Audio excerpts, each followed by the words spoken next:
Be, I love you. Tanga, never tayong iiyak sa lalaki. Hindi ka na umiyak sa lalaki ngayon. Pero bakit ka Nasasaktan, hindi. umiyak? Siyempre, nasasaktan ako, kaya umiiyak. Hindi umiyak ka. Ano, hindi, kumbaga parang sagad na ako. Sa una lang kumpit. Ending. Sugat sa'yo lahat, susulit pa rin sa'yo. Paulit-ulit. Ilabas mo na lang kaysa ganyan. Hindi ako katulad ng iba dyan na lalakero. Hindi, seryoso. Hindi, maayos ako sa relasyon. Kumbaga. Ayun naman namin. Ba't kaya kailangan? Ano ba sabi ko sa'yo? Ano ba sabi Gusto ko? naman akong balikan, pero kaya nga, Siguro. nasasaktan ako, pero sa akin lang.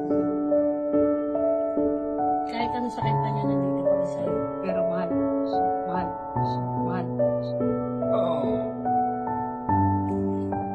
Kasi pag mahal ka, hindi ka sasaktan. Hindi ka sasaktan. Masarap kasi yung ramdam mo na mahal ka kung sino ka mula nung una, mula noon hanggang ngayon. Hindi yung mahal ka lang dahil ito ka ngayon. Gets mo? Ang babae, hindi naman basta-basta bibitaw yan eh.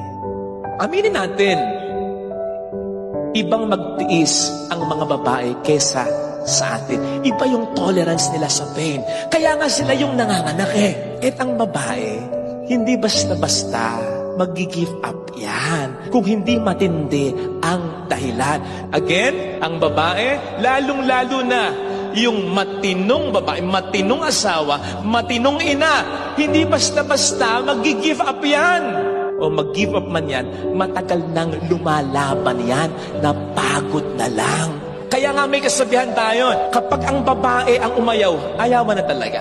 Hindi ibig sabihin ayaw na niya, kundi dahil wala na siyang ibibigay pa kasi inubos mo na. Ang pagmamahal mapagpasensya. So pag inubos mo yung pasensya, inubos mo na rin yung pagmamahal niya. Andun ang karupukan, hindi mawawala. Hindi magiging perfect. Lagi ang pag-asama kasi hindi ka perfect. Paulit-ulit mong pagmukhaing tanga. Hindi mo binibigyan talaga ng halaga. Ikaw na nga ang nagkamali, ang aamo sa'yo, siya pa.